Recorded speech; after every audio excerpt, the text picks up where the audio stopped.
ನಮಸ್ಕಾರ ಕರ್ನಾಟಕ ಈ ದಿನಗೆ ಸ್ವಾಗತ. ನಾನು ಲತಾ ಧರ್ಮರಾಜ್. ಈಗ ಹೆಡ್ಲೈನ್ಸ್.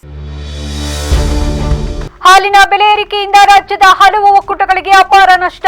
ಈ ಸಂಬಂಧ ಮೇಲಾಧಿಕಾರಿಗಳಿಗೆ ಪತ್ರದ ಮೂಲಕ ಮನವರಿಕೆ. ಅಮೂಲ್ ಅಧ್ಯಕ್ಷ ಎಚ್.ಡಿ. ರೇವಣ್ಣ ಹೇಳಿಕೆ. ಬೇಲೂರು ಚನ್ನಕೇಶವನ ದೇವಾಲಯದಲ್ಲಿ ಕುಡಿಯುವ ನೀರಿಗೆ ಹಾಹಾಕಾರ. ಅಧಿಕಾರಿಗಳ ನಿರ್ಲಕ್ಷ್ಯದಿಂದ ಕೆಟ್ಟು ನಿಂತ ಶುದ್ಧ ಕುಡಿಯುವ ನೀರಿನ ಘಟಕ.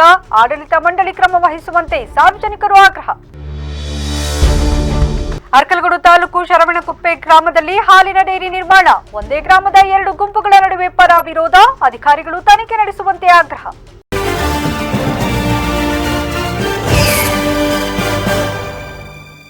ಕರ್ನಾಟಕ ಸಹಕಾರಿ ಹಾಲು ಉತ್ಪಾದಕರ ಮಹಾಮಂಡಳ ಹಾಲಿನ ದರವನ್ನು ಪ್ರತಿ ಲೀಟರ್ಗೆ 4 ರೂಪಾಯಿ ಹೆಚ್ಚಿಸಿರುವುದರಿಂದ ಹಾಸನ ಸೇರಿ ರಾಜ್ಯದ ಹಲವು ಒಕ್ಕೂಟಗಳಿಗೆ ಅಪಾರ ನಷ್ಟ ಉಂಟಾಗಲಿದೆ ಎಂದು ಅಮೂಲ್ ಅಧ್ಯಕ್ಷ ಎಚ್.ಡಿ. ರೇವಣ್ಣ ಆತಂಕ ವ್ಯಕ್ತಪಡಿಸಿದರು.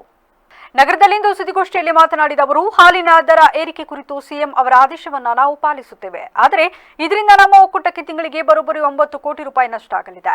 ಹಾಸನ, ಚಿಕ್ಕಮಗಳೂರು, ಕೊಡಗು ಜಿಲ್ಲೆಗಳನ್ನೊಳಗೊಂಡ ಅಮೂಲ್ಗೆ ಪ್ರತಿದಿನ 12.58 ಲಕ್ಷ ಲೀಟರ್ ಹಾಲು ಆವಕಾಗುತ್ತಿದೆ. 2 ತಿಂಗಳು ಕಳೆದರೆ ಮಾತ್ರ 2.5 ಲಕ್ಷ ಲೀಟರ್ ಹಾಲು ಹೆಚ್ಚಾಗಲಿದೆ. ಇದರಲ್ಲಿ 1.98 ಲಕ್ಷ ಹಾಲು, 1.20 ಲೀಟರ್ ಮೊಸರು ಮಾರಾಟ ಆಗುತ್ತಿದ್ದು, ಇನ್ನು 9.40 ಲೀಟರ್ ಹಾಲು ಉಳಿಯುತ್ತದೆ. ಇದೇ ಪರಿಸ್ಥಿತಿ ಬೇರೆ ಬೇರೆ ಒಕ್ಕೂಟಗಳಲ್ಲೂ ಇದ್ದು, ಈ ಸಂಬಂಧ ನಮ್ಮ ಒಕ್ಕೂಟದ ಸಂಪೂರ್ಣ ಪರಿಸ್ಥಿತಿ ಸ್ಥಿತಿಗತಿ ಬಗ್ಗೆ ಸಿಎಂ ಸಿದ್ದರಾಮಯ್ಯ, ಸಹಕಾರ ಮತ್ತು ಪಶುಸಂಗೋಪನೆ ಸಚಿವರು ಹಾಗೂ ಮೇಲಾಧಿಕಾರಿಗಳಿಗೆ ಸಮಗ್ರವಾಗಿ ಪತ್ರ ಬರೆದು ಮನವರಿಕೆ ಮಾಡಲಾಗುವುದು. ಈ ಮೊದಲು ಪತ್ರ ಬರೆದಿದ್ದೆ, ಮತ್ತೊಮ್ಮೆ ಬರೆದು ವಸ್ತುಸ್ಥಿತಿ ಮನವರಿಕೆ ಮಾಡಲಾಗುವುದು. ಹಾಲಿನ ದರ ಏರಿಕೆ ನಂತರ ನಮ್ಮ ಒಕ್ಕೂಟದ ಲಾಭಾಂಶವನ್ನ ಹಂಚಿಕೆ ಮಾಡುವ ಮೂಲಕ ನಷ್ಟ ಸರಿದೂಗಿಸುವುದಾಗಿ ತಿಳಿಸಿದ ಅವರು, ನಂತರ ಏನು ಮಾಡಬೇಕು ಎಂಬುದನ್ನು ಸಾಮಾನ್ಯ ಸಭೆ ಕರೆದು ಚರ್ಚಿಸಿ ಅಂತಿಮ ತೀರ್ಮಾನಕ್ಕೆ ಬರಲಾಗುವುದು. ನಷ್ಟ ಮಾಡಿಕೊಂಡು ಎಷ್ಟು ದಿನ ಒಕ್ಕೂಟ ಮುನ್ನಡೆಸಬಹುದು ಎಂದ ಅವರು, ನಷ್ಟವನ್ನು ಕೆಎಂಎಫ್ ಹೊರುತ್ತೋ ಅಥವಾ ಸರ್ಕಾರ ಹೊರಲಿದೆಯೋ ಎಂಬುದು ಖಾತ್ರಿಯಾಗಬೇಕು ಎಂದು ಆಗ್ರಹಿಸಿದರು. ಅದಕ್ಕೆ ನನ್ನದೇನು ಅಭ್ಯಂತರ ಇಲ್ಲ. ಆದರೆ ನಮ್ಮ ಒಕ್ಕೂಟದ ಪರಿಸ್ಥಿತಿನ ಮತ್ತೆ ಮುಖ್ಯಮಂತ್ರಿಗಳಿಗೆ ಈಗಾಗಲೇ ಮುಖ್ಯಮಂತ್ರಿಗಳು, ಪಶುಸಂಗೋಪನಾ ಮಂತ್ರಿ, ಸಹಕಾರಿ ಮಂತ್ರಿಗಳು ಮತ್ತು ಎಲ್ಲ ಸರ್ಕಾರದ ಅಧಿಕಾರಿಗಳು KMFಗೆ ಲಿಖಿತವಾಗಿ 2 ಬಾರಿ ಪತ್ರ ಬರೆದಿದ್ದೀನಿ. ನಮ್ಮ ಒಕ್ಕೂಟದ ಪರಿಸ್ಥಿತಿನ 2 ಬಾರಿ ನಾನು ಹೇಳಿದ್ದೀನಿ. 2 ಬಾರಿ ಏನು ಅಂತಂದರೆ, 4 ರೂಪಾಯಿ ಜಾಸ್ತಿ ಮಾಡೋದ್ರಿಂದ ನಮಗೇನು ತೊಂದರೆ ಆಗುತ್ತೆ ಅನ್ನೋದು ನಾನು ನಿಮ್ಮ ಗಮನಕ್ಕೆ ತರ್ತೀನಿ. ಸುಮಾರು ನಮ್ಮಲ್ಲಿ ಒಂದು ದಿನಕ್ಕೆ ಇವತ್ತು 12,58,000 ಲೀಟ್ರ್ ಹಾಲು ಬರ್ತಾಯಿದೆ. 12,58,000 ಲೀಟ್ರ್ ಹಾಲು ಬರುತ್ತೆ. ಇನ್ನೊಂದು 2 ತಿಂಗಳು ಹೋದರೆ, ಲಾಸ್ಟ್ ಟೈಮ್ ಎಷ್ಟಿತ್ತು? 14.90 ಇತ್ತು. 15.5 ಮೇಲೆ ಬರುತ್ತೆ. ಇನ್ನು 2.5 ಲಕ್ಷ ಲೀಟ್ರ್ ಹಾಲು ಜಾಸ್ತಿ ಬರುತ್ತೆ. ಈ ಮಳೆ ಸೀಸನ್ ಮುಂಗಾರು ಸ್ಟಾರ್ಟ್ ಆದ ತಕ್ಷಣ ಈಗಿನ ಪರಿಸ್ಥಿತಿನಲ್ಲಿ ಇವತ್ತು ಈ ವೇಳೆ ನಗರಸಭೆ ಅಧ್ಯಕ್ಷ ಎಂ ಚಂದ್ರೇಗೌಡ ಅವರು ರಾಜೀನಾಮೆ ನೀಡದೇ ಇರುವುದರ ಬಗ್ಗೆ ಕೇಳಿದ ಪ್ರಶ್ನೆಗೆ, ಈ ಮೊದಲು ಅವರಿಗೆ ರಿಸೈನ್ ಮಾಡುವಂತೆ ಸೂಚಿಸಲಾಗಿತ್ತು. ನೀಡದ ಕಾರಣ ಅವಿಶ್ವಾಸ ಗೊತ್ತುವಳಿ ಮಂಡಿಸಲಾಗಿದೆ. ಆದರೂ ಅವರು ರಾಜೀನಾಮೆ ಕೊಡದೇ ಇದ್ದರೆ ಇಳಿಸುವುದು ಗೊತ್ತಿದೆ ಎಂದು ರೇವಣ್ಣ ಗುಡುಗಿದ್ರು. ನಾನು 40 ವರ್ಷ ರಾಜಕೀಯ ಮಾಡಿದ್ದೇನೆ. ಆ ಮನುಷ್ಯನಿಗೆ ಗೌರವ ಇಲ್ಲ. 6 ತಿಂಗಳಿಗೆ ರಾಜೀನಾಮೆ ನೀಡಬೇಕು ಎಂದು ಮೊದಲು ನನಗೆ ಯಾರೂ ಹೇಳಿರಲಿಲ್ಲ ಎಂದು ದೇವರ ಮುಂದೆ ಆಣೆ ಮಾಡಲಿ. ದಿಮಾಕು ಇದ್ರೆ ಅವರ ಮನೆಯಲ್ಲಿ ಇಟ್ಟುಕೊಳ್ಳಲಿ. ಸ್ಥಳೀಯ ಶಾಸಕರ ಕಾರಣಕ್ಕೆ ನಾನು ಇಷ್ಟು ದಿನ ಸುಮ್ಮನಿದ್ರೆ ಮುಂದೆ ಕಾನೂನು ಪ್ರಕಾರ ಏನು ಮಾಡಬೇಕು ಗೊತ್ತಿದೆ ಎಂದರು. ಈಗ ನಮ್ಮ ಪಕ್ಷ ಕೂತ್ಕೊಂಡು ತೀರ್ಮಾನ ಸೋಮವಾರ ತರ್ತೀವಿ, ರಾಜೀನಾಮೆ ಕೊಡಬೇಕು ಅಂತೇಳಿ ಡೈರೆಕ್ಷನ್ ಕೊಟ್ಟಿದ್ದು. ಅವರು ರಾಜೀನಾಮೆ ಕೊಡದಲೇ ಇರೋದ್ರಿಂದ ಅವಿಶ್ವಾಸ ನಿರ್ಣಯ ತಂದಿದ್ದೀವಿ. ಅವಿಶ್ವಾಸ ನಿರ್ಣಯನ ಮೊನ್ನೆ 28ನೇ ತಾರೀಕು MLA ತಂದವ್ರೆ. ಅವಿಶ್ವಾಸ ನಿರ್ಣಯಕ್ಕೆ ಬಗ್ಗೆ ಹೋದರೆ ಕಾನೂನು ರೀತಿ ಏನೇನು ಮಾಡಬೇಕು ಅದನ್ನು ನಾವು ತೀರ್ಮಾನ ತಗೊಳ್ಳೋಕ್ಕೆ ಈಗಾಗಲೇ ಮುಂದಿನ ಸೋಮವಾರ ಒಂದು ಸಭೆ ಕರೆದಿದ್ದೀವಿ. ಎಲ್ಲ ಇವ್ರನ್ನ ಕರೆದು ಅಧ್ಯಕ್ಷರ ಮೇಲೆ ಏನು ಕ್ರಮ ತಗೋಬೇಕು, ಯಾವ ಥರ ಅವಿಶ್ವಾಸ ನಿರ್ಣಯ ಯಾವ ರೀತಿ ಮಂಡಿಸ್ಬೇಕು ಮಂಡಿಸಿ ಆಗಿದೆ. ಈಗ ನೋಡ್ರಿ ಆತಂಗೆ ಅಧಿಕಾರ ಕೊಟ್ಟಿರೋದು ಇದೈತಲ್ರಿ, ಒಂದು ಸಮಾಜನ ಕೊಡಬೇಕು ಅಂತ ನಾವು ಕಾಪಾಡೋದು. ಆ ಮನುಷ್ಯನಿಗೆ ಗೌರವ ಇಲ್ಲ. ಶಿಸ್ತನ ಒಂದು ಶಿಸ್ತು ಹೇಳಿದ ಮೇಲೆ 6 ತಿಂಗಳು ಅಂದಮೇಲೆ 6 ತಿಂಗಳು ಒಪ್ಕೋಬೇಕು ರೇ. ಆ ದೇವ್ರ ಮುಂದೆ ಹೇಳ್ಬಿಡ್ಲಿ, ಆಸ್ತಂಬ ಮುಂದೆ ಹೋಗಿ ಸತ್ಯ ಮಾಡಿ ರೇ. 3 ತಿಂಗಳು ರೇ ತಡೀರಿ. ಅವತ್ತು 3 ತಿಂಗಳು ಸಾಕು ನನಗೆ ಅಂದರು. 3 ತಿಂಗಳು ಸಾಕು ಅಂದರು. 6 ತಿಂಗಳೇ ಐತೆ. ಇಲ್ಲೋರ್ ಪಕ್ಷ ಯಾವ ರೀತಿ ಶ್ರೀ ಜಾನಕೇಶವನ ದರ್ಶನಕ್ಕೆ ಬರುವಂತಹ ಭಕ್ತ ಸಮೂಹ ಪ್ರವಾಸಿಗರಿಗೆ ಅನುಕೂಲವಾಗಲೆಂದು ದೇವಸ್ಥಾನದ ಆಡಳಿತ ಮಂಡಳಿಯಿಂದ ಸುಮಾರು 3 ಲಕ್ಷ ರೂಪಾಯಿ ವೆಚ್ಚದಲ್ಲಿ ದೇವಾಲಯದ ಹಿಂಭಾಗದಲ್ಲಿ ಶುದ್ಧ ಕುಡಿಯುವ ನೀರಿನ ಘಟಕವನ್ನ ನಿರ್ಮಿಸಲಾಗಿತ್ತು. ಆದರೆ ಈ ನೀರಿನ ಘಟಕವು ಪ್ರವಾಸಿಗರಿಗೆ ಬಳಕೆಯಾಗುವುದಕ್ಕಿಂತ ದುರಸ್ತಿ ಕಂಡಿದ್ದೇ ಹೆಚ್ಚಾಗಿದ್ದು, ಇದರಿಂದ ಬರುವ ಪ್ರವಾಸಿಗರು ಶುದ್ಧವಾದ ನೀರು ಕುಡಿಯಲು ಪರದಾಡುವ ಪರಿಸ್ಥಿತಿ ನಿರ್ಮಾಣವಾಗಿದೆ. ಹೌದು, ಈ ನೀರಿನ ಘಟಕವು ಸುಮಾರು 1 ವರ್ಷದಿಂದ ಕಾರ್ಯನಿರ್ವಹಿಸದೇ ಇರುವುದರಿಂದ ಲಕ್ಷಾಂತರ ರೂಪಾಯಿ ವೆಚ್ಚ ಮಾಡಿ ನಿರ್ಮಿಸಿರುವ ಘಟಕದ ಯಂತ್ರೋಪಕರಣಗಳು ತುಕ್ಕು ಹಿಡಿಯುವಂತಹ ಪರಿಸ್ಥಿತಿ ನಿರ್ಮಾಣವಾಗಿದ್ದು, ಯಾವ ಅಧಿಕಾರಿಗಳು ಇದರ ಬಗ್ಗೆ ಗಮನ ಹರಿಸದಿರುವುದು ವಿಪರ್ಯಾಸವಾಗಿದೆ. ಈಗಾಗಲೇ ಬೇಸಿಗೆ ಪ್ರಾರಂಭವಾಗಿದೆ, ಶಾಲಾ ಕಾಲೇಜುಗಳಲ್ಲಿ ಪರೀಕ್ಷೆ ಮುಗಿದು ರಜಾ ನೀಡಲಾಗುತ್ತಿದೆ. ಹಾಗೆಯೇ ಯುಗಾದಿ ಹಬ್ಬದಿಂದ 15ಕ್ಕೂ ಹೆಚ್ಚು ದಿನ ವಿಶ್ವವಿಖ್ಯಾತ ಶ್ರೀ ಚೆನ್ನಕೇಶವ ಸ್ವಾಮಿ ಜಾತ್ರೆ ಶುರುವಾಗಿದೆ. ಲಕ್ಷಾಂತರ ಭಕ್ತರು ಮತ್ತು ಪ್ರವಾಸಿಗರು ಭೇಟಿ ನೀಡುತ್ತಿದ್ದಾರೆ. ಇಂತಹ ಸಂದರ್ಭದಲ್ಲಾದರೂ ಶುದ್ಧ ನೀರಿನ ಘಟಕ ಸರಿಪಡಿಸಿ ಬರುವ ಭಕ್ತಾದಿಗಳಿಗೆ, ಪ್ರವಾಸಿಗರಿಗೆ ಮತ್ತು ಸಾರ್ವಜನಿಕರಿಗೆ ಅನುಕೂಲ ಕಲ್ಪಿಸುವಲ್ಲಿ ಜನಪ್ರತಿನಿಧಿಗಳು ಹಾಗೂ ಆಡಳಿತ ಮಂಡಳಿ ಮುಂದಾಗಬೇಕೆಂಬುದು ಸಾರ್ವಜನಿಕರ ಒತ್ತಾಸೆಯಾಗಿದೆ. ಮೇಂಟೈನ್ ಮಾಡೋದಲ್ಲೇ ಹಾಳುಬಿಟ್ಟಿದ್ದಾರೆ. ಅದು ಬೇರೆ ಯಾರಿಗೂ ಖಾಸಗಿಯವರಿಗೆ ವಹಿಸಿದ್ರು ಅದನ್ನು ರೆಡಿ ಮಾಡಿ ಅಂತ ಮೇಂಟೈನ್ ಮಾಡೋಕ್ಕೆ. ಅವ್ರಿಗೂ ಕಾರ್ಯನಿರ್ವಹಿಸ್ತಾ ಇಲ್ಲ ನೀಟಾಗಿ. ಇದನ್ನು ಈ ಜಾತ್ರೆ ಟೈಮಲ್ಲಾದ್ರೂ ರೆಡಿ ಮಾಡಿಸ್ಬೇಕಿತ್ತು. ಜಾತ್ರೆ ಭಕ್ತಾದಿಗಳು ಸಹ ಲಕ್ಷಾಂತರ ಜನ ಬರ್ತಾರೆ, ಅವ್ರಿಗೂ ಕುಡಿಯೋಕ್ಕೆ ನೀರಿಲ್ದಂಗೆ ವ್ಯವಸ್ಥಿತವಾಗಿ ಇದು ಮಾಡೋಂಗೆ ಹಾಳು ಮಾಡಿದ್ದಾರೆ. ಇದೊಂದು ರೆಡಿ ಮಾಡಿಸಿ ನೀಟಾಗಿ ವ್ಯವಸ್ಥೆ ಮಾಡಿಸ್ಬೇಕು ಅಂತ 3 ಲಕ್ಷ ಚಿಲ್ಲರೆ ಏನೋ ಆಗಿತ್ತು. 3 ಲಕ್ಷ ಚಿಲ್ಲರೆ ಅದು ನಿರ್ವಹಿಸಲ್ಲ. ಅದು ಕೂರಿಸ್ಬೇಕಾದ್ರೆ ಒಂದು ಹಾಟ್ ವಾಟ್ರು ಮತ್ತು ಕೋಲ್ಡ್ ವಾಟ್ರ್ ಎರಡೂ ಬರುತ್ತೆ ಅಂತ ಹೇಳಿ ಇದು ಮಾಡಿದರು. ಬರೀ ಕೋಲ್ಡ್ ವಾಟ್ರ್ ಬರುತ್ತೆ, ಹಾಟ್ ವಾಟ್ರ್ ಬರೋ ಮಿಷಿನೇ ಇರಲಿಲ್ಲ ಅದರಲ್ಲಿ. ಹಂಗೆ ಕೂರಿಸಿದ್ರು. ಅದನ್ನು ಮತ್ತೆ ಇದು ಮಾಡಿದರೆ ಅದು ಯಾರು ವ್ಯವಸ್ಥಿತವಾಗಿ ಇದೇ ಮಾಡಲಿಲ್ಲ, ಗಮನ ತಗೊಂಡಿಲ್ಲ. ಹಾಗಾಗಿ ಅದು ಹಂಗೆ ಹಾಳಬಿದ್ದಿದೆ. ಸಾರ್ವಜನಿಕ ಕುಡಿಯೋಕ್ಕೆ ನೀರಿಲ್ದಂಗೆ ಭಾಳ ಪ್ರಾಬ್ಲಮ್ ಆಗುತ್ತೆ. ಈಗ ಈ ಜಾತ್ರೆ ಟೈಮಲ್ಲಾದ್ರು ನೀಟಾಗಿ ಒಂದು ವ್ಯವಸ್ಥಿತವಾಗಿ ಇದು ಮಾಡಬೇಕು ಅಂತ ಸರ್. ಇನ್ನೊಂದು ವಾರ ಇದೆ ಅಷ್ಟೇ ಸರ್, ಇನ್ನೊಂದು ವಾರ 2ನೇ ತಾರೀಕಿಂದ ಜಾತ್ರೆ ಶುರು ಇದೆ ಒಳಗೆಲ್ಲ. ಅರಕಲಗೂಡು ತಾಲೂಕು ಶಣಮಿನಕೊಪ್ಪೆ ಗ್ರಾಮದಲ್ಲಿ ಹಾಲಿನ ಡೇರಿ ನಿರ್ಮಾಣ ಸಂಬಂಧ ಒಂದೇ ಗ್ರಾಮದ 2 ಗುಂಪುಗಳ ನಡುವೆ ಪರ ವಿರೋಧ ನಿಲುವು ಮುಂದುವರೆದಿದೆ. ಇಂದು ಪ್ರತ್ಯೇಕ ಸುದ್ದಿಗೋಷ್ಠಿಯಲ್ಲಿ ಮಾತನಾಡಿ ತಮ್ಮ ನಿಲುವು ವಸ್ತುಸ್ಥಿತಿ ಹಂಚಿಕೊಂಡರು. ಸ್ಥಳೀಯ ಗ್ರಾಮ ಪಂಚಾಯಿತಿ ಸದಸ್ಯ ಸಂತೋಷ್ ಮಾತನಾಡಿ, ಸದರಿ ಜಾಗ ನಮ್ಮೂರಿನಲ್ಲಿರುವ ಈಶ್ವರ ಮತ್ತು ಆಂಜನೇಯ ಸ್ವಾಮಿ ದೇವಾಲಯಗಳ ಕಾರ್ಯಕ್ರಮ ಅಥವಾ ಜಾತ್ರೆ ಮಾಡಲು ಇರುವುದು. 30x108 ಅಳತೆಯ ಅದೊಂದೇ ಗ್ರಾಮ ಠಾಣಾ ಜಾಗ. ಆದರೆ ಅದನ್ನ ಪಿಡಿಒ ಅವರು ಏಕಪಕ್ಷೀಯವಾಗಿ ಡೇರಿಗೆ ಇಖಾತ ಮಾಡಿಕೊಟ್ಟಿದ್ದಾರೆ ಎಂದು ದೂರಿದರು. ಗ್ರಾಮಸ್ಥರ ಮನವಿಗೂ ಪುರಸ್ಕಾರ ಕೊಟ್ಟಿಲ್ಲ. ಬೇರೆ ಕಡೆಯಲ್ಲೂ ಡೇರಿ ಮಾಡಬಹುದು, ಆದರೆ ಯಾರದು ಕುಮ್ಮಕ್ಕಿನಿಂದ ವಿರೋಧವನ್ನು ಲೆಕ್ಕಿಸದೆ ಡೇರಿ ನಿರ್ಮಾಣ ಮಾಡಲಾಗುತ್ತಿದೆ. ಇದರಿಂದ ಅವ್ಯವಸ್ಥೆ, ಅಶುಚಿತ್ವ ಉಂಟಾದರೆ ಇದಕ್ಕೆ ಯಾರು ಕಾರಣ ಎಂದು ಪ್ರಶ್ನಿಸಿದರು. ಇದರ ವಿರುದ್ಧ ನಾವು ಕಾನೂನು ಹೋರಾಟ ಮಾಡುತ್ತೇವೆ. ಗ್ರಾಮಸ್ಥರು ಹಾಗೂ ಗ್ರಾಮ ಪಂಚಾಯಿತಿ ಸದಸ್ಯರ ವಿರೋಧದ ನಡುವೆಯೂ ಪಿಡಿಒ ಹಾಗೂ ಬಿಲ್ ಕಲೆಕ್ಟರ್ ಅವರನ್ನ ಸೇವೆಯಿಂದ ಅಮಾನತು ಮಾಡಿ ಅವರ ವಿರುದ್ಧ ತನಿಖೆ ನಡೆಸಬೇಕು ಎಂದು ಆಗ್ರಹಿಸಿದರು. ನಾವು ಶಣಮಿನಕೊಪ್ಪೆ ಗ್ರಾಮದ ಏನು ಅಂದರೆ ಈಶ್ವರ ದೇವಸ್ಥಾನ, ಮುಜರಾಯಿ ದೇವಸ್ಥಾನ ಇದೆ. ಅದ್ರ ಪಕ್ಕ ಆಂಜನೇಯ ದೇವಸ್ಥಾನ ಇದೆ. ಮುಜರಾಯಿ 2 ದೇವಸ್ಥಾನ ಮಧ್ಯ ಒಂದು 100 ಅಡಿ 30 ಅಡಿ ಜಾಗ ಇದೆ. ಆ ಜಾಗನ ನಾವು ಊರಿಗೋಸ್ಕರ ಬಿಟ್ಕೊಂಡಿದ್ದೀವಿ. ಊರಿನ ಗ್ರಾಮಕ್ಕೋಸ್ಕರ ಒಬ್ಬರು ಮಾತಾಡಿ ಊರಿನಿಂದ ಕಾರ್ಯಗಳಿಗೆ, ದೇವಸ್ಥಾನದ ಉದ್ಘಾಟನೆ ಇಲ್ಲ ದೇವಸ್ಥಾನದ ಕಾರ್ಯಕ್ರಮಗಳಿಗೆ, ಜಾತ್ರೆ ಈ ಥರ ಫಂಕ್ಷನ್ಗಳಿಗೆ, ದೇವಸ್ಥಾನದಲ್ಲಿ ಅನ್ನದಾನ ಮಾಡೋದಾದರೆ ಆ ಜಾಗ ನಮಗೆ ಅತಿ ಮುಖ್ಯ. ಗ್ರಾಮದ ಮಧ್ಯೆ ಇರೋಂಥ ಜಾಗ ಅದು. ಹಾಗಾಗಿ ಅದನ್ನು ನಾವು ಊರಿನವರೆಲ್ಲ ಸೇರಿ ಆ ಜಾಗ ಬಿಟ್ಟಿದ್ದೀವಿ. ಇದನ್ನು 2-3 ಜನ ಹಾಲಿನ ಡೈರಿಯರು ಸೇರ್ಕೊಂಡು ಮಹಿಳಾ ಸಂಘಕ್ಕೆ ಪಿಡಿಒ ಮತ್ತು ಇದಕ್ಕೆ ಸಂಬಂಧಪಟ್ಟ ಪಿಡಿಒ ಮತ್ತು ಬಿಲ್ ಕಲೆಕ್ಟರ್ ಇಬ್ಬರೂ ಸೇರಿ ಅಕ್ರಮವಾಗಿ ದುಡ್ಡು ತಗೊಂಡು ಅವ್ರ ಹತ್ರ ಈ ಖಾತೆ ಮಾಡಿದ್ದಾರೆ. ನಾವು ಇದಕ್ಕಿಂತ ಮುಂಚೆ ಇವರು ಈ ಖಾತೆ ಮಾಡಿರೋದು ಯಾವಾಗ 3ನೇ ತಾರೀಕಲ್ಲಿ ಈ ಖಾತೆ ಕೊಟ್ಟಿದ್ದಾರೆ. ಮತ್ತು ಇವರು ಅನುಮೋದನೆ ಮಾಡಿರೋದು 18ನೇ ತಾರೀಕಲ್ಲಿ ಅನುಮೋದನೆ ಮಾಡಿದ್ದಾರೆ. 18/2ರಲ್ಲಿ ನಾವು ಫಸ್ಟ್ ನಾವು ಸುದ್ದಿಗೋಷ್ಠಿಯಲ್ಲಿ ಅಪ್ಪಣ್ಣ ಸ್ವಾಮಿ ಕೂಡ ಹಾಜರಿದ್ದರು.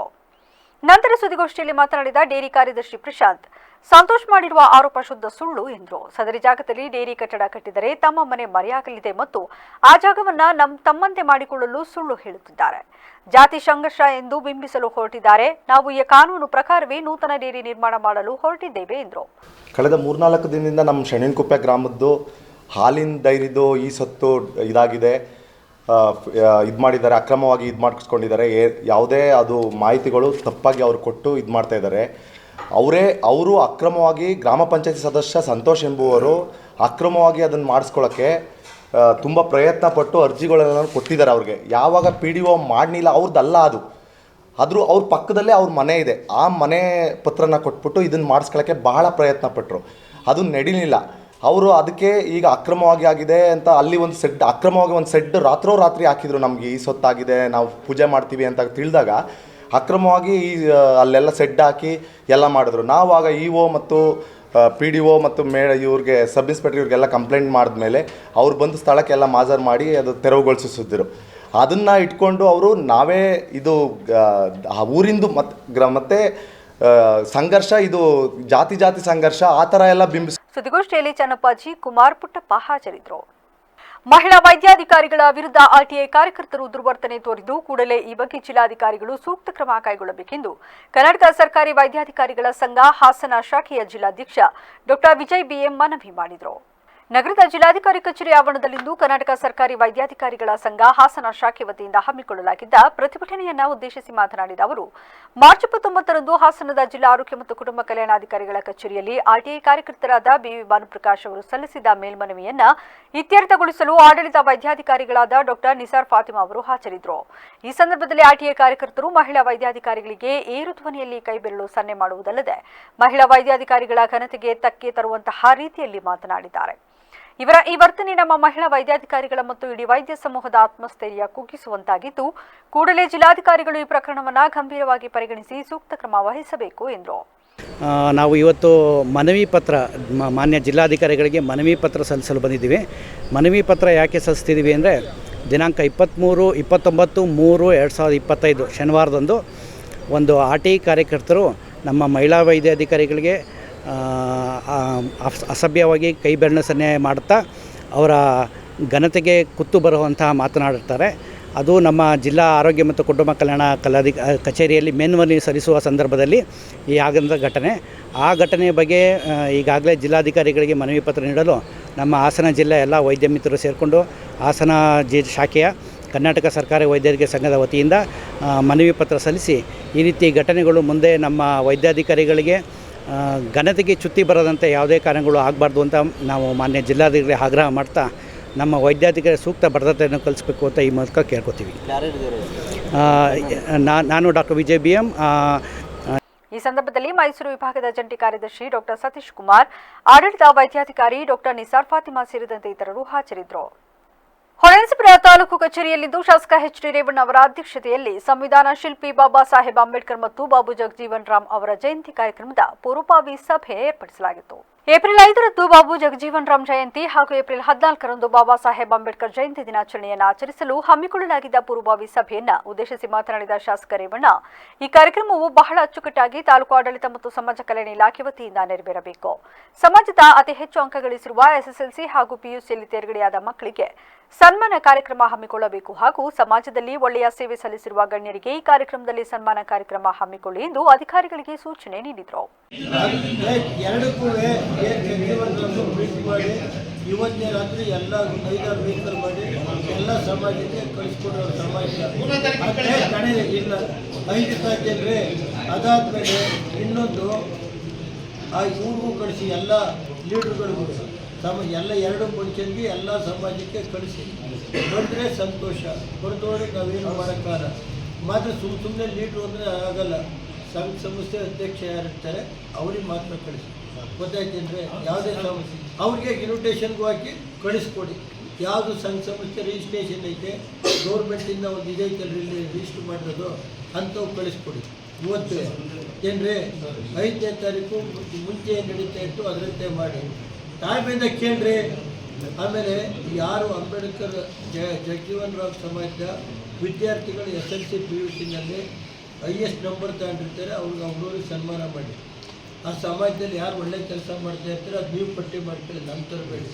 ನೀವು ಕೂತ್ಕೊಂಡು ಆ ಸಮಾಜಕ್ಕೆ ಮುಟ್ಕೊಂಡು ನೀವು ಕೂತ್ಕೊಂಡು ನೀವು ಯಾರಿಗೆ ಸನ್ಮಾನ ಮಾಡಬೇಕು ಅನ್ನೋದ ನೀವು ಕೂತ್ಕೊಂಡು ತೀರ್ಮಾನ ಮಾಡ್ಕೊಳ್ಳಿ. ಇದು ಗೊತ್ತಾಯ್ತೇನ್ರಿ, ಇದು ಅಂಬೇಡ್ಕರ್ ಇದಕ್ಕೆ ಎಲ್ಲ ಸಮಾಜದವ್ರಿಗೂ ಕಳಿಸ್ಕೊಡಿ. ಬಂದರೆ ಸಂತೋಷ, ಬರೆದವ್ರು ನಾವೇನು ಮಾಡೋದು ಇಲ್ಲಿವರೆಗೆ ನಾವು ಇವತ್ತುವರೆಗೆ ಸುರೇಶ್ ನಾನು ಯಾವತ್ತೂ ನನಗೆ ಗೊತ್ತಿಲ್ಲ. ಬಂದರೆ ಸಂತೋಷ, ಬರೆದವ್ರು ನಾವೇನು ಮಾಡೋಕ್ಕಾಗಲ್ಲ. ಇದು ಒಂದು ಭಾಗ. ಎರಡನೇದು ಅಂಬೇಡ್ಕರ್ ಜಯಂತಿ ಮಾಡುವಾಗ ಅಲ್ಲೂ ಅಷ್ಟೇ ವಿದ್ಯಾರ್ಥಿಗಳು ಯಾರು ಹೈಯೆಸ್ಟ್ SSLC PUCನಲ್ಲಿ ಸೆಕೆಂಡ್ ಇಯರ್ PUC SSLCನಲ್ಲಿ ಹೈಯೆಸ್ಟ್ ಯಾರು ಮಾಡಿರ್ತಾರೆ ಆ ಸಮಾಜದ ಹೆಣ್ಮಕ್ಳು ಇರ್ಬೋದು ಗಂಡು ಮಕ್ಳು ಇರ್ಬೋದು ಅವ್ರನ್ನ ಅವ್ರನ್ನ ಸನ್ಮಾನ ಮಾಡಬೇಕು ಅವತ್ತು ಗೊತ್ತಾಯ್ತಾ. ಎರಡನೇದು ಮತ್ತು ಇದು ಯಾವುದು ವಿವಿಧ ಸಂಘಟನೆಗಳಿಗೆಲ್ಲ ಇದು ಮಾಡೋದು ಇನ್ವಿಟೇಷನ್ ಕಳಿಸೋದು ಗೊತ್ತಾಯ್ತಂದರೆ ಅದ್ದೂರಿಯಾಗಿ ಏನು ಕಾರ್ಯಕ್ರಮ ಮಾಡಬೇಕು ಅಂತ. ಆಮೇಲೆ ಅವ್ರ ಸಮಾಜದ ಮುಖಂಡರು ಯಾರು ಕೆಲವರು ಸೇವೆ ಸಲ್ಲಿಸಿರ್ತಾರೆ ಅವ್ರಿಗೆ ನೀವು ಕೂತ್ಕೊಂಡು ಒಂದು 5-6 ಜನ ಅವ್ರ ಸಾಮಾಜಿಕ ಇನ್ನೂರ ಸಮಾಜದಲ್ಲಿ ಕರೆಸ್ಕೊಂಡು ತಹಸೀಲ್ದಾರರು ನೀವು ಕೂರಿಸ್ಕೊಂಡು ಅವ್ರಿಗೆ ಯಾರಿಗೆ ಸನ್ಮಾನ ಮಾಡಬೇಕು ಅನ್ನೋಂಥ ನೀವು ಮಾಡಿ. ನಾನು ಹೇಳಲ್ಲ, ಯಾಕೆ ನಮ್ಗೆ ಯಾರು ಮಾಡ್ತಾರೋ ಏನು ಅಂತ ಗೊತ್ತಿರಲ್ಲ. ಯಾರಿಗೆ ಸನ್ಮಾನ ಮಾಡಬೇಕು ಅನ್ನೋದ ನೀವು ಒಂದು 5-6 ಜನ ಸೇರ್ತೀರಿ. ಅದು ಯಾರ ಹೆಸರು ಕೊಡಿ, ನೀವೇ ಜಡ್ಜಿವನ್ನ ಒಂದು 5 ಜನ ತಡೀರಿ ಸ್ವಲ್ಪ ಇರೋದಾಗಿ. ಕಾರ್ಯಕ್ರಮದಲ್ಲಿ ಜಿಲ್ಲಾ ಪಂಚಾಯತ್ ಮಾಜಿ ಸದಸ್ಯ HY ಚಂದ್ರಶೇಖರ್, ತಾಲೂಕು ಪಂಚಾಯಿತಿ ಮಾಜಿ ಅಧ್ಯಕ್ಷ CR ಮಂಜುನಾಥ್, ದಲಿತ ಮುಖಂಡರುಗಳಾದ ಸೋಮಶೇಖರ್, ಚಿನ್ನಸ್ವಾಮಿ, ಗೋವಿಂದರಾಜು ಸೇರಿದಂತೆ ಇತರರು ಹಾಜರಿದ್ದರು. ಅಖಿಲ ಭಾರತ ವೀರಶೈವ ಲಿಂಗಾಯತ ಮಹಾಸಭಾದ ನೂತನ ಜಿಲ್ಲಾ ಕಚೇರಿ ಉದ್ಘಾಟನಾ ಕಾರ್ಯಕ್ರಮ ಏಪ್ರಿಲ್ 4ರಂದು ನಡೆಯಲಿದೆ ಎಂದು ಜಿಲ್ಲಾ ಘಟಕದ ಅಧ್ಯಕ್ಷ ನವಿಲೆ ಪರಮೇಶ್ ತಿಳಿಸಿದರು. ಹಾಸನದಲ್ಲಿಂದು ಪತ್ರಿಕಾಗೋಷ್ಠಿಯಲ್ಲಿ ಮಾತನಾಡಿದ ಅವರು, ಅಂದು ಬೆಳಿಗ್ಗೆ 10:30 ಗಂಟೆಗೆ ನಗರದ ತಣ್ಣೀರು ಹಳ್ಳ ಮಠದ ಆವರಣದಲ್ಲಿ ಅಖಿಲ ಭಾರತ ವೀರಶೈವ ಲಿಂಗಾಯತ ಮಹಾಸಭಾದ ರಾಜ್ಯಾಧ್ಯಕ್ಷರಾದ ಶಂಕರ ಬಿದ್ರಿ ಅವರು ಹೊಸ ಕಚೇರಿ ಉದ್ಘಾಟನೆ ಮಾಡಲಿದ್ದಾರೆ. ಜಿಲ್ಲಾ ಘಟಕದ ಗೌರವಾಧ್ಯಕ್ಷರು ಆಗಿರುವ ಅರ್ಕಲಗೂಡು ದೊಡ್ಡ ಮಠದ ಶ್ರೀ ಮಲ್ಲಿಕಾರ್ಜುನ ಸ್ವಾಮೀಜಿ, ತಣ್ಣೀರು ಹಳ್ಳ ಮಠದ ಶ್ರೀ ವಿಜಯಕುಮಾರ ಸ್ವಾಮೀಜಿ ಮತ್ತು ಜವನಹಳ್ಳಿ ಮಠದ ಶ್ರೀ ಸಂಗಮೇಶ್ವರ ಸ್ವಾಮೀಜಿಯವರು ದಿವ್ಯ ಸಾನ್ನಿಧ್ಯ ವಹಿಸಲಿದ್ದಾರೆ ಎಂದು ವಿವರಿಸಿದರು. ನಮ್ಮ ಹಾಸನ ಜಿಲ್ಲಾ ಅಖಿಲ ಭಾರತ ವೀರಶೈವ ಮಹಾಸಭಾದ ಕಚೇರಿಯ ಉದ್ಘಾಟನಾ ಕಾರ್ಯಕ್ರಮವನ್ನು ದಿನಾಂಕ 4/4/2025 ಶುಕ್ರವಾರ 10 ತಣ್ಣೀರು ಹಳ್ಳ ಮಠದ ಆವರಣದಲ್ಲಿ ನೂತನವಾಗಿ ಕಚೇರಿ ಕಟ್ಟಡವನ್ನು ಪ್ರಾರಂಭ ಮಾಡ್ತಾಯಿದ್ದೀವಿ. ಈ ಕಾರ್ಯಕ್ರಮಕ್ಕೆ ನಮ್ಮ ರಾಜ್ಯ ಘಟಕದ ಅಧ್ಯಕ್ಷರಾದ ಶಂಕರ್ ಬಿದ್ರಿ ಸಾಹೇಬ್ರವರು ಮತ್ತು ಉದ್ಘಾಟನೆಯನ್ನು ನೆರವೇರಿಸಲಿದ್ದಾರೆ. ಈ ಕಾರ್ಯಕ್ರಮಕ್ಕೆ ನಮ್ಮ ದಿವ್ಯ ಸಾನ್ನಿಧ್ಯವಾಗಿ ಅರ್ಕಲಗೂಡು ಮಠದ ನಮ್ಮ ಹಾಸನ ಜಿಲ್ಲಾ ಘಟಕದ ಗೌರವಾಧ್ಯಕ್ಷರಾದ ಶ್ರೀ ಮಲ್ಲಿಕಾರ್ಜುನ ಸ್ವಾಮೀಜಿಗಳು ದಿವ್ಯ ಸಾನ್ನಿಧ್ಯವನ್ನು ವಹಿಸ್ತಾರೆ. ಹಾಗೆಯೇ ನಮಗೆ ಜಿಲ್ಲಾ ಕಚೇರಿಯನ್ನು ಮಾಡಲಿಕ್ಕೆ ಅನುವು ಮಾಡಿಕೊಟ್ಟಿರ್ತಕ್ಕಂಥ ಎಲ್ಲ ಸಹಕಾರ ನೀಡಿರ್ತಕ್ಕಂಥ ತಣ್ಣೀರು ಮಠದ ವಿಜಯಕುಮಾರ ಸ್ವಾಮಿ. ಪತ್ರಿಕಾಗೋಷ್ಠಿಯಲ್ಲಿ ಪದಾಧಿಕಾರಿಗಳಾದ ರವಿಕುಮಾರ್, ಕಟಾಯ ಶಿವಕುಮಾರ್, ವಿಜಯ್ ಕುಮಾರ್, ಯೋಗೇಶ್, ಅಜಿತ್ ಮೊದಲಾದವರಿದ್ದರು. ಸ್ವಯಂ ಘೋಷಿತ ದೇವಮಾನವ ನಿತ್ಯಾನಂದ ಸತ್ತಿಲ್ಲ, ಬದುಕಿದ್ದಾನೆ, ಆರೋಗ್ಯವಾಗಿದ್ದಾನೆ ಎನ್ನುವ ಹೇಳಿಕೆ ಕೈಲಾಸದಿಂದ ಬಂದಿದೆ. ಹೌದು, ಇತ್ತೀಚೆಗಷ್ಟೇ ನಿತ್ಯಾನಂದನ ಸಾವಿನ ಸುದ್ದಿ ಹರಿದಾಡಿತ್ತು. ವಿವಿಧ ಆರೋಪಗಳನ್ನು ಹೊತ್ತಿದ್ದ ನಿತ್ಯಾನಂದ ದೇಶದಿಂದ ಪರಾರಿಯಾಗಿ ತನ್ನದೇ ಆದ ಕೈಲಾಸ ಎನ್ನುವ ದೇಶ ಕಟ್ಟಿಕೊಂಡು ಬದುಕಿದ್ದಾನೆ. ನಿತ್ಯಾನಂದ ಗಂಭೀರ ಕಾಯಿಲೆಯಿಂದ ಬಳಲುತ್ತಿದ್ದಾನೆಂಬ ಸುದ್ದಿ ಹರಿದಾಡಿತ್ತು. ಅದಾದ ಬಳಿಕ ಏಪ್ರಿಲ್ 1ರಂದು ನಿತ್ಯಾನಂದ ಸಾವನ್ನಪ್ಪಿದ್ದಾನೆ ಎನ್ನುವ ಸುದ್ದಿಯೂ ಕೇಳಿಬಂದಿತ್ತು. ಆದರೆ ಕೈಲಾಸದ ಜನರು ಈ ಕುರಿತು ಸ್ಪಷ್ಟನೆ ನೀಡಿದ್ದು ನಿತ್ಯಾನಂದ ಸಾವನ್ನಪ್ಪಿಲ್ಲ ಎಂದಿದ್ದಾರೆ. ಅಲ್ಲದೆ ಏಪ್ರಿಲ್ 1ರಂದು ನಿತ್ಯಾನಂದನ ಸಾವಿನ ಸುದ್ದಿ ಹೊರಬಿದ್ದಿದ್ದರಿಂದ ಏಪ್ರಿಲ್ ಫುಲ್ ಮಾಡಿರಬಹುದು ಎನ್ನಲಾಗುತ್ತಿದೆ. ಶಿವರಾತ್ರಿ ಸತ್ಸಂಗದ ಸಂದರ್ಭದಲ್ಲಿ ಸ್ವಯಂ ಘೋಷಿತ ದೇವಮಾನವ ನಿತ್ಯಾನಂದನ ವಿಡಿಯೋ ವೈರಲ್ ಆಗಿತ್ತು. ಆದರೆ ತಾಂತ್ರಿಕ ದೋಷದಿಂದಾಗಿ ಭಾಷಣವನ್ನ ಹಠಾತ್ತನೆ ಸ್ಥಗಿತಗೊಳಿಸಲಾಯಿತು. ಅಂದಿನಿಂದ ಯಾವುದೇ ಸತ್ಸಂಗಗಳು ನಡೆದಿಲ್ಲ. ಹಾಗೆ ಅವನು ಎಲ್ಲಿದ್ದಾನೆ ಎನ್ನುವುದು ಯಾರಿಗೂ ತಿಳಿದಿರಲಿಲ್ಲ. ಆಲೂರು ತಾಲೂಕಿನ ತಾಲೂಕು ಪಂಚಾಯಿತಿ ಕಚೇರಿ ಆವರಣದಲ್ಲಿ ವಿಶೇಷ ಅಂಗವಿಕಲಚೇತನರು ಮತ್ತು ಹಿರಿಯ ನಾಗರಿಕರ ಸಬಲೀಕರಣ ಸಂಸ್ಥೆಯಿಂದ CSR ಆಲಿಪ್ ಯೋಜನೆಯಡಿ ವಿವಿಧ ರೀತಿಯ ಬೈಸಿಕಲ್ಗಳನ್ನು ವಿತರಿಸುವ ಕಾರ್ಯಕ್ರಮ ಹಮ್ಮಿಕೊಳ್ಳಲಾಗಿತ್ತು. ಕಾರ್ಯಕ್ರಮದಲ್ಲಿ ಭಾಗಿಯಾಗಿ ಶಾಸಕ ಸಿಮೆಂಟ್ ಮಂಜು ಮಾತನಾಡಿ, ದೈನಂದಿನ ವ್ಯವಹಾರಗಳಿಗೆ ಸಂಚಾರ ಮಾಡಲು ಈ ಬೈಸಿಕಲ್ಗಳು ತುಂಬಾ ಉಪಯುಕ್ತವಾಗಲಿದೆ. ಈ ಸೌಲಭ್ಯವನ್ನು ಒದಗಿಸಿದ ಸಂಸ್ಥೆಗೆ ಈ ಸಂದರ್ಭದಲ್ಲಿ ಅಭಿನಂದನೆಯನ್ನ ಸಲ್ಲಿಸುತ್ತೇನೆ. ಅಲ್ಲದೆ ಫಲಾನುಭವಿಗಳು ಈ ಬೈಸಿಕಲ್ಗಳನ್ನು ಜಾಗೃತೆಯಿಂದ ಮತ್ತು ಸುರಕ್ಷಿತವಾಗಿ ಬಳಸುವಂತೆ ಸಲಹೆ ನೀಡಿದರು. ವಿಕಲಚೇತನ ಹಿರಿಯ ನಾಗರಿಕರ ಸಬಲೀಕರಣ ಸಂಸ್ಥೆ ವತಿಯಿಂದ CSR ಫಂಡ್, ಯಾವ್ದು ಮೇಡಮ್ ಅಲಿಮ್ಕೋ ಅಂತಕ್ಕಂಥ ಒಂದು CSR ಸಂಸ್ಥೆ. ಇದು CSR ಏನೀಗ ಒಂದು ಕಂಪನಿಗಳಿಗೆ ಇಷ್ಟು ಪ್ರಾಫಿಟ್ ಆದರೆ ಇಷ್ಟು ಕೊಡಬೇಕು ಅಂತಕ್ಕಂಥ ಸೇವೆಗೋಸ್ಕರ ಮೀಸಲಾಗಿಡಬೇಕು ಅಂತಕ್ಕಂಥ ಅನುದಾನ ಇದೆ. ಅಲಿಮ್ಕೋ ಅಂತಕ್ಕಂಥ ಸಂಸ್ಥೆಯಿಂದ CSR ಫಂಡ್ ವತಿಯಿಂದ ಈಗ ಹೆಚ್ಚು ಕಮ್ಮಿ ನಾವು ಎಷ್ಟು ಜನ ಇದ್ದಾರೆ, 9 ಜನ ಬೆನಿಫಿಷರಿಗಳಿಗೆ ಈ ಒಂದು ಏನು ಬೈಸಿಕಲ್ ಅಂದರೆ ಈ ಒಂದು ಬ್ಯಾಟ್ರಿ ಚಾಲಿತ ಇದೆ, ಉಳಿದಿದ್ದೆಲ್ಲ ಕೈಯಲ್ಲಿ ಆಪರೇಟ್ ಮಾಡ್ಬೋದು. ವೀಲ್ ಚೇರ್ಗಳಿದ್ದಾವೆ. ಅಂಗವಿಕಲರಿಗೆ ಅವರು ಓಡಾಡೋ ನಿಟ್ಟಿನಲ್ಲಿ ಅನುಕೂಲ ಆಗಬೇಕು ಅಂತೇಳಿ ಒಂದು ರೀತಿ ಪರಿಸರ ಸ್ನೇಹಿ ಅಂತೇಳಿ ಕೂಡ ತಪ್ಪಾಗಲಾರದು. ಈ ಒಂದು ಕಾರ್ಯಕ್ರಮನ ಆಲೂರು ತಾಲೂಕಿನಲ್ಲಿ ಯಶಸ್ವಿಯಾಗಿ ಮಾಡಿದ್ವಿ. ನಮ್ಮೆಲ್ಲರ ಉದ್ದೇಶ ಅಂಗವಿಕಲರು ನಾವು ಕೊಟ್ಟಿರ್ತಕ್ಕಂಥ ಈ ಬೈಸಿಕಲ್ನ ಬಳಸ್ಕೊಂಡು ತಾವು ವ್ಯಾವಹಾರಿಕ ಉದ್ದೇಶಗಳಿಗೆ ಅಥವಾ ಓಡಾಟ ಕಾರ್ಯಕ್ರಮದಲ್ಲಿ ಸಂಸ್ಥೆಯ ಮುಖಂಡರು, ಸ್ಥಳೀಯ ನಾಯಕರು ಹಾಗೂ ಅಧಿಕಾರಿಗಳು ಉಪಸ್ಥಿತರಿದ್ದರು. ಸಂವಿಧಾನ ಶಿಲ್ಪಿ ಡಾಕ್ಟರ್ ಬಿಆರ್ ಅಂಬೇಡ್ಕರ್ ಅವರ 134ನೇ ಜನ್ಮದಿನಾಚರಣೆಯನ್ನ ಎಲ್ಲ ಸಂಘಟನೆಗಳನ್ನೊಳಗೊಂಡಂತೆ ಸಕಲೇಶಪುರ ತಾಲೂಕಿನಲ್ಲಿ ಅದ್ದೂರಿಯಾಗಿ ಆಚರಿಸಲಾಗುವುದು ಎಂದು ಶಾಸಕ ಸಿಮೆಂಟ್ ಮಂಜುನಾಥ್ ತಿಳಿಸಿದರು. ರಾಷ್ಟ್ರೀಯ ಹಬ್ಬಗಳ ಆಚರಣಾ ಸಮಿತಿ ವತಿಯಿಂದ ಮಂಗಳವಾರ ಪಟ್ಟಣದ ಮೇನೆ ವಿಧಾನಸೌಧದಲ್ಲಿ ಕರೆಯಲಾಗಿದ್ದ ಮುಖಂಡರ ಪೂರ್ವಭಾವಿ ಸಭೆಯಲ್ಲಿ ಮಾತನಾಡಿದ ಅವರು, ದೇಶದ ಎಲ್ಲ ಜಾತಿ ಹಾಗೂ ಧರ್ಮದವರಿಗೂ ಸಮಾನತೆಯನ್ನು ಸಾರುವ ಪ್ರಪಂಚಕ್ಕೆ ಮಾದರಿಯಾದ ಸಂವಿಧಾನವನ್ನು ರಚನೆ ಮಾಡಿ ನಮ್ಮ ದೇಶ ಸಮಾನತೆಯ ಪಥದಲ್ಲಿ ಸಾಗುವುದಕ್ಕೆ ಶ್ರೇಷ್ಠ ಸಂವಿಧಾನವನ್ನು ಕೊಟ್ಟಂತಹ ಅಂಬೇಡ್ಕರ್ ಅವರ ಜಯಂತಿಯನ್ನು ನಾವೆಲ್ಲ ಸೇರಿ ಅದ್ದೂರಿಯಾಗಿ ಆಚರಿಸೋಣ.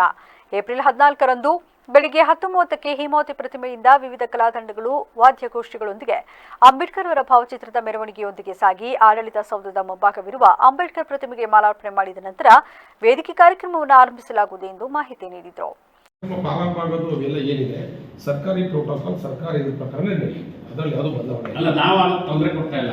ಈಗ ನಾವು ಉದ್ದೇಶಗಳಿಂದ ನಾವು ಬಾಬಾ ಸಾಹೇಬರನ್ನು SC ಅಂತ ಗುರುತು ಮಾಡಿದ್ದಾರೆ, ಬಾಬಾ ಸಾಹೇಬರನ್ನ ಬುದ್ಧಿಸ್ಟ್ ಅಂತ ಗುರುತು ಎಲ್ಲ ಒಂದೇ ಜನಾಂಗದವರು, ಎಲ್ಲ ಸರ್ವ ಜನಾಂಗದವರು ಸೇರ್ಕೊಂಡು ಮಾಡ್ತಿದ್ದಾರೆ.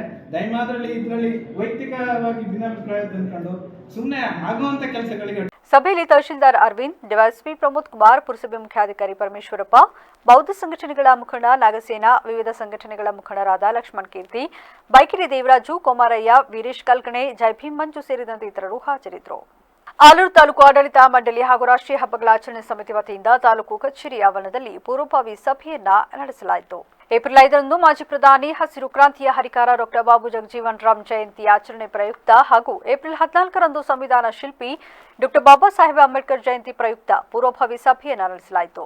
ಈ ಸಭೆಯಲ್ಲಿ ರಾಷ್ಟ್ರೀಯ ಹಬ್ಬಗಳ ಆಚರಣಾ ಸಮಿತಿ ಅಧ್ಯಕ್ಷರಾದ ತಹಶೀಲ್ದಾರ್ ಮಲ್ಲಿಕಾರ್ಜುನ್ ಹಾಗೂ ಕ್ಷೇತ್ರದ ಶಾಸಕರಾದ ಸಿಮೆಂಟ್ ಮಂಜು ಹಾಗೂ ಸಮಾಜ ಕಲ್ಯಾಣ ಇಲಾಖೆಯ ಅಧಿಕಾರಿ SG ಲಿಂಗರಾಜು ಹಾಗೂ ಇನ್ನಿತರ ಅಧಿಕಾರಿಗಳ ಸಮ್ಮುಖದಲ್ಲಿ ಪರಿಶಿಷ್ಟ ಜಾತಿ ಮತ್ತು ಪಂಗಡದ ಮುಖಂಡರ ಜೊತೆ ಸಮಾಲೋಚನೆ ನಡೆಸಿ 2 ಮಹನೀಯರ ಜಯಂತಿಯನ್ನು ಮಹತ್ವಪೂರ್ಣವಾಗಿ ನಡೆಸಲು ತೀರ್ಮಾನಿಸಲಾಯಿತು.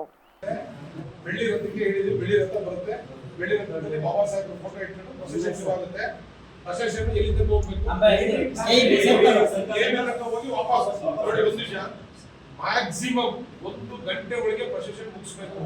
ನಿಮ್ ಜವಾಬ್ದಾರಿ. ನಿಮ್ಮ ಮೇಲೆ ಇಲ್ಲೇ ಮಾಡ್ಕೊಂಡು ಹೋದ್ರೆ ಆಗಲ್ಲ, ಮೇಲೆ ಕಷ್ಟ. 11:30ಗೆ ಬಂದು ಬಾಬಾ ಸಾಹೇಬರಿಗೆ ಮಾಲಾರ್ಪಣೆ ಮಾಡಿ ಸಭಾ ಕಾರ್ಯಕ್ರಮ ಶುರು ಆಗುತ್ತೆ. ಗೊತ್ತಾಯ್ತಲ್ಲ, ಸಭಾ ಕಾರ್ಯಕ್ರಮ ಶುರು ಆಗುತ್ತೆ. 11:30ಗೆ ಶುರು ಮಾಡ್ಬೇಕು. ಯಾಕೆಂದ್ರೆ ನಾವು 12:05 ಬಿಡಬೇಕು ದಯವಿಟ್ಟು. ಅದಾದ್ಮೇಲೆ ನೀವು ಮುಂದುವರಿಸ್ಕೊಳ್ಳಿ.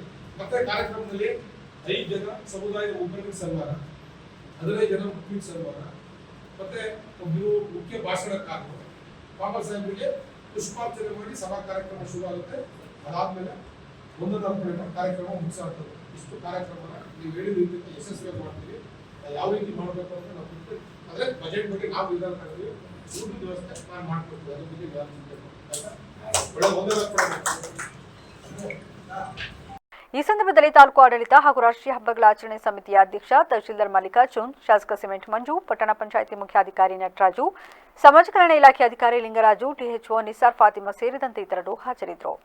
ಗುಬ್ಬಿ ತಾಲೂಕಿನ ಮುದ್ದಾಪುರ ಗೊಲ್ಲರಹಟ್ಟಿ ಗ್ರಾಮದ ಶ್ರೀ ಮೂಡಲಗಿರಿ ತಿಮ್ಮಪ್ಪ ಸ್ವಾಮಿಯವರ 4ನೇ ವರ್ಷದ ಅದ್ದೂರಿ ಜಾತ್ರಾ ಮಹೋತ್ಸವ ಏಪ್ರಿಲ್ 4ರಿಂದ 5ರವರೆಗೆ ಹಮ್ಮಿಕೊಳ್ಳಲಾಗಿದೆ ಎಂದು ಕಾಡುಗೊಲ್ಲ ಮುಖಂಡ ಸಿದ್ದರಾಜು ತಿಳಿಸಿದರು. ಗುಬ್ಬಿ ತಾಲೂಕಿನ ಮುದ್ದಾಪುರ ಗೊಲ್ಲರಹಟ್ಟಿಯಲ್ಲಿ ಮಂಗಳವಾರ ಹಮ್ಮಿಕೊಂಡಿದ್ದ ಪೂರ್ವಭಾವಿ ಸಭೆಯಲ್ಲಿ ಮಾತನಾಡಿದ ಅವರು, ಏಪ್ರಿಲ್ 4ರಂದು ಶ್ರೀ ಮೂಡಲಗಿರಿ ತಿಮ್ಮಪ್ಪ ಸ್ವಾಮಿಯವರ ಗಂಗಾ ಸ್ನಾನ ಸಂಜೆ ಉತ್ಸವ ನಡೆಯಲಿದ್ದು, ಏಪ್ರಿಲ್ 5ರಂದು ಹಾಗಲವಾಡಿಯ ಜುಂಜಪ್ಪ ಸ್ವಾಮಿ ದೇವಾಲಯದ ಶ್ರೀ ಬೇವಿನಹಳ್ಳಿ ಶ್ರೀ ಕರಿಯಮ್ಮ ದೇವಿಯವರು ಜಾತ್ರಾ ಮಹೋತ್ಸವಕ್ಕೆ ಆಗಮಿಸಲಿದ್ದಾರೆ. ರಾತ್ರಿ 9 ಗಂಟೆಗೆ ಸಂಗೀತ ಮೆಲೋಡಿಯಸ್ ಆರ್ಕೆಸ್ಟ್ರಾ ಏರ್ಪಡಿಸಲಾಗಿದ್ದು, ಕಾರ್ಯಕ್ರಮಕ್ಕೆ ಕಾಮಿಡಿ ಕಿಲಾಡಿ ಗಿಲ್ಲಿ ನಟ ಮೋಹನ್ ಕುಮಾರ್, ಚಲನಚಿತ್ರ ಗಾಯಕರು ಆಗಮಿಸಲಿದ್ದಾರೆ ಎಂದು ಮಾಹಿತಿ ನೀಡಿದರು. ತಾಲೂಕಿನ ನಿಟ್ಟೂರು ಹೋಬಳಿಯ ಟ್ಯಾಕ್ಟೂರು ಗ್ರಾಮ ಪಂಚಾಯತಿಯ ಗೊಲ್ಲರಹಟ್ಟಿಯಲ್ಲಿ ಶ್ರೀ ಮೂಡಲಗಿರಿ ತಿಮ್ಮಪ್ಪ ಸ್ವಾಮಿಯ 4ನೇ ವರ್ಷದ ಜಾತ್ರಾ ಮಹೋತ್ಸವವನ್ನು ಅದ್ದೂರಿಯಾಗಿ ಹಮ್ಮಿಕೊಂಡಿದ್ದು, ನಮ್ಮ ಗ್ರಾಮಕ್ಕೆ ಬೇವಿನಹಳ್ಳಿಯ ಶ್ರೀ ಕರಿಯಮ್ಮ ದೇವರು ಆಗಮಿಸುತ್ತಿದ್ದು, ಈ ಒಂದು ದೇವರ ಸಮ್ಮುಖದಲ್ಲಿ ದಿನಾಂಕ 4/4/2025 5/4/2025ರಂದು ಜಾತ್ರಾ ಮಹೋತ್ಸವವನ್ನು ಹಮ್ಮಿಕೊಂಡಿದ್ದು, ಈ ಒಂದು ಕಾರ್ಯಕ್ರಮದಲ್ಲಿ ದಾಸೋಹವನ್ನು ಹಮ್ಮಿಕೊಂಡಿದ್ದು, ದೇವರ ಮೆರವಣಿಗೆ ಹಾಗೂ ಸಂಗೀತ ಕಾರ್ಯಕ್ರಮವನ್ನು ಹಮ್ಮಿಕೊಂಡಿದ್ದೇವೆ. ಈ ಒಂದು ಕಾರ್ಯಕ್ರಮಕ್ಕೆ ಹೆಸರಾಂತ ಚಲನಚಿತ್ರ ಒಂದು ಕಾರ್ಯಕ್ರಮಕ್ಕೆ ಕಾಮಿಡಿ ಕಿಲಾಡಿಯಾದ ಗಿಲ್ಲಿ ನಟ ಅವರು ಆಗಮಿಸಿದ್ದಾರೆ. ಈ ಸಂದರ್ಭದಲ್ಲಿ ಮುಖಂಡರಾದ ಸಿದ್ದರಾಮಯ್ಯ, ನಾಗರಾಜು, ಗಿರೀಶ್, ದೇವರಾಜು, ಚಂದ್ರಶೇಖರ್, ಬಸವರಾಜು, ಕೃಷ್ಣಮೂರ್ತಿ, ಮೋಹನ್ ಹಾಜರಿದ್ದರು. ಕೃಷ್ಣರಾಜನಗರ ತಾಲೂಕಿನ ಹಂಪಾಪುರ ಗ್ರಾಮದ ಹಾಸನ ಮೈಸೂರು ಮುಖ್ಯ ರಸ್ತೆಯಲ್ಲಿಂದು ಬೆಳಿಗ್ಗೆ ಸಂಭವಿಸಿದ ರಸ್ತೆ ಅಪಘಾತಕ್ಕೆ ಸೈಕಲ್ ಸವಾರ ಕೆಎಸ್ಆರ್ಟಿಸಿ ಬಸ್ಸಿಗೆ ಬಲಿಯಾಗಿದ್ದಾನೆ. ಹಂಪಾಪುರ ಗ್ರಾಮದ ವೀರಭದ್ರೇಶ್ವರ ದೇವಸ್ಥಾನದ ಪುರೋಹಿತ ಚಂದಾವರ ಶೆಟ್ಟಿ ಮೃತ ದುರ್ದೈವಿ. ಎಂದಿನಂತೆ ಬೆಳಗ್ಗೆ ಚಂದಾವರ ಶೆಟ್ಟಿ ಹಸುವಿನ ಹಾಲನ ಗ್ರಾಮದಲ್ಲಿರುವ ಹಾಲಿನ ಡೈರಿಗೆ ಹಾಕಿ ಮನೆಗೆ ಹಿಂತಿರುಗುತ್ತಿದ್ದ ಸಂದರ್ಭದಲ್ಲಿ ಹಾಸನದಿಂದ ಮೈಸೂರು ಕಡೆಗೆ ಅತಿ ವೇಗವಾಗಿ ಬರುತ್ತಿದ್ದ ಕೆಎಸ್ಆರ್ಟಿಸಿ ಬಸ್ ಚಂದಾವರ ಶೆಟ್ಟಿ ಅವರಿಗೆ ಡಿಕ್ಕಿ ಹೊಡೆದ ರಭಸಕ್ಕೆ ಸ್ಥಳದಲ್ಲಿಯೇ ಚಂದಾವರ ಶೆಟ್ಟಿ ಮೃತಪಟ್ಟಿದ್ದಾರೆ. ಇನ್ನು ಈ ಘಟನೆಯಿಂದ ಕೆಲಕಾಲ ಗ್ರಾಮದಲ್ಲಿ ಉದ್ರಿಕ್ತ ವಾತಾವರಣ ನಿರ್ಮಾಣವಾಗಿದ್ದು, ಗ್ರಾಮಸ್ಥರು ಹಾಸನ ಮೈಸೂರು ಮುಖ್ಯ ರಸ್ತೆಯಲ್ಲಿ ತಡೆದು ಪ್ರತಿಭಟನೆ ನಡೆಸಿದರು.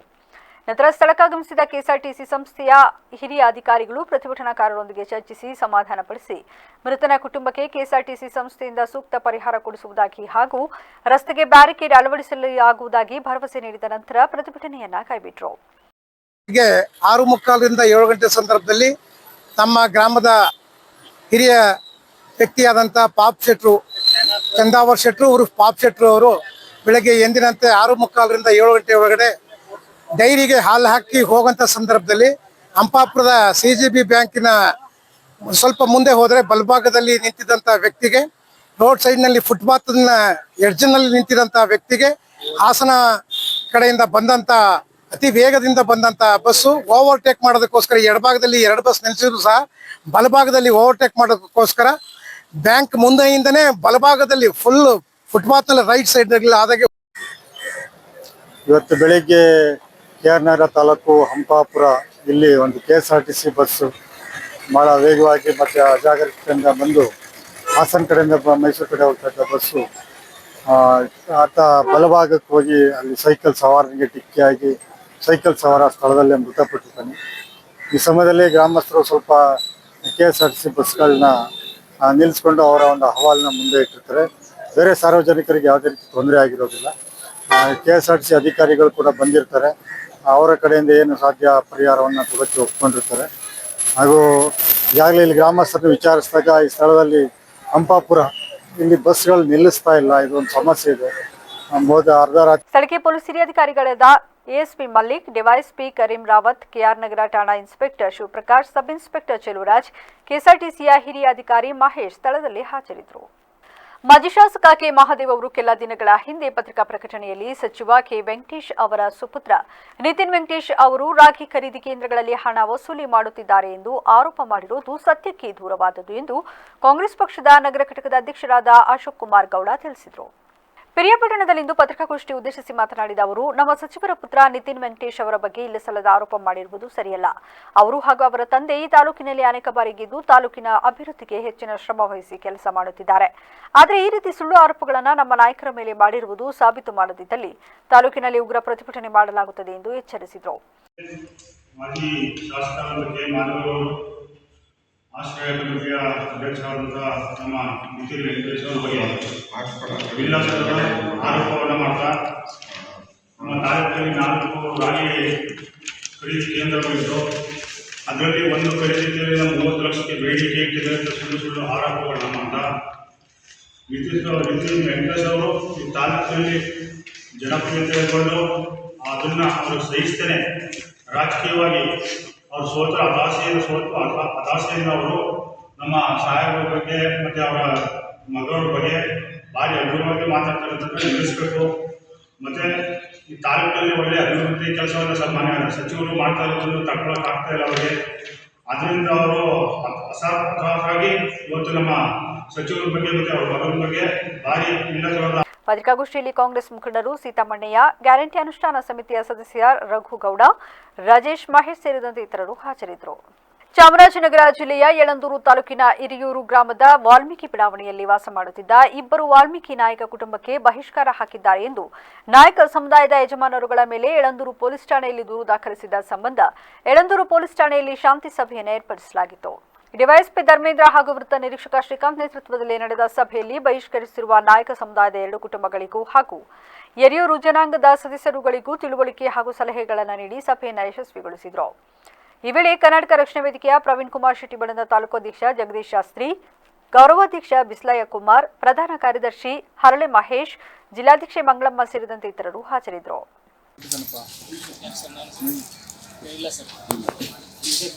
ಅಲ್ವಾ ಸೊ ಇದು ಯಾಕೆ ಇದು ಬೇರೆ ಬೇರೆ ಥರ ಹೋಗಿ ಆಗ್ತಾ ಇದೆ. ನಮಗೆ ಮೊನ್ನೆ ಒಂದು SC ಮೀಟಿಂಗಲ್ಲಿ ನಿಮ್ಮದು ಸಬ್ಜೆಕ್ಟ್ ಬಂದಿದೆ, ನನಗೆ ಎನ್ಶೂರ್ ಮಾಡಿದ್ದಾರೆ, ಸ್ಥಳಕ್ಕೆ ಹೋಗಿ ಭೇಟಿ ಮಾಡಿ ಏನಿದೆ ಪೂರ್ಣ ವಿಚಾರಣೆ ಮಾಡಿ ಕೊಡ್ಬೇಕಂತೇಳಿ ಅಲ್ಲಿ ನಾವು ಬರ್ತೀವಿ. ವರ್ಷದಲ್ಲಿ ಇದು ಬೇರೆ ಬೇರೆ ಬಣ್ಣ ತಿರುಗ್ತು, ಯಾರೋ ಬಂದರು ಅದಾಯಿತು ಇದಾಯಿತು ಇದು ಅದು ಬೇಡ. ದಯವಿಟ್ಟು ನಿಮಗೂ ಹೇಳ್ತೇನೆ ನೋಡಿ, ನಿಮ್ಗೆ ಏನಾದ್ರು ಸಮಸ್ಯೆ ಇದೆಯಾ ಸ್ಟೇಷನ್ಗೆ ಬನ್ನಿ.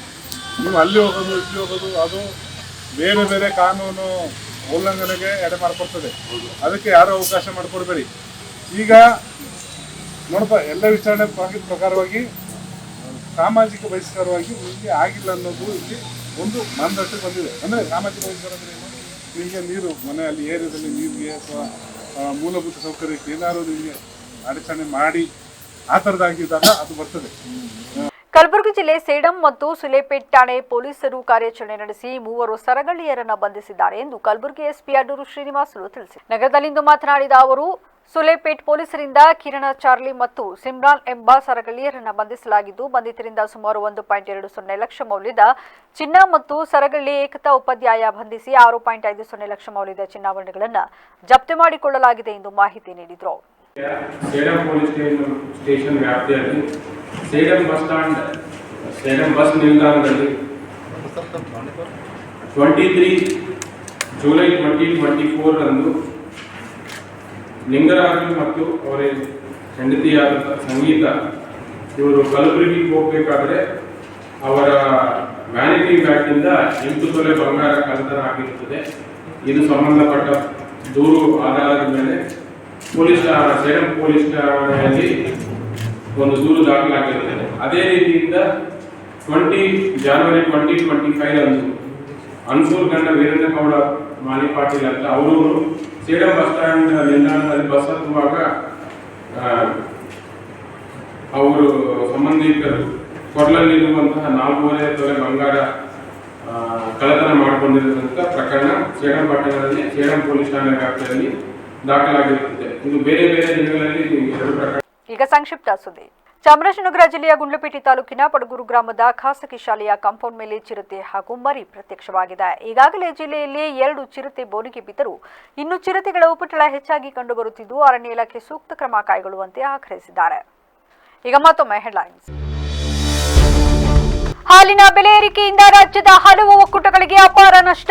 ಈ ಸಂಬಂಧ ಮೇಲಾಧಿಕಾರಿಗಳಿಗೆ ಪತ್ರದ ಮೂಲಕ ಮನವರಿಕೆ. ಹಾಮೂಲ್ ಅಧ್ಯಕ್ಷ HT ರೇವಣ್ಣ ಹೇಳಿಕೆ. ಬೇಲೂರು ಚನ್ನಕೇಶವನ ದೇವಾಲಯದಲ್ಲಿ ಕುಡಿಯುವ ನೀರಿಗೆ ಹಾಹಾಕಾರ. ಅಧಿಕಾರಿಗಳ ನಿರ್ಲಕ್ಷ್ಯದಿಂದ ಕೆಟ್ಟು ನಿಂತ ಶುದ್ಧ ಕುಡಿಯುವ ನೀರಿನ ಘಟಕ. ಆಡಳಿತ ಮಂಡಳಿ ಕ್ರಮ ವಹಿಸುವಂತೆ ಸಾರ್ವಜನಿಕರು ಆಗ್ರಹ. ಅರ್ಕಲಗೂಡು ತಾಲೂಕು ಶರವಣಕುಪ್ಪೆ ಗ್ರಾಮದಲ್ಲಿ ಹಾಲಿನ ಡೈರಿ ನಿರ್ಮಾಣ. ಒಂದೇ ಗ್ರಾಮದ 2 ಗುಂಪುಗಳ ನಡುವೆ ಪರ ವಿರೋಧ. ಅಧಿಕಾರಿಗಳು ತನಿಖೆ ನಡೆಸುವಂತೆ ಆಗ್ರಹ. ಇದಾಗಿತ್ತು ಇಲ್ಲಿವರೆಗಿನ ನ್ಯೂಸ್ ಅಪ್ಡೇಟ್ಸ್. ನಿರಂತರ ಸುದ್ದಿಗಾಗಿ ನೋಡ್ತಾರೆ VVC ನ್ಯೂಸ್. ಇದು ಜನರ ಧ್ವನಿ. ಸತ್ಯದ ಕಡೆ ನಮ್ಮ ನಡೆ.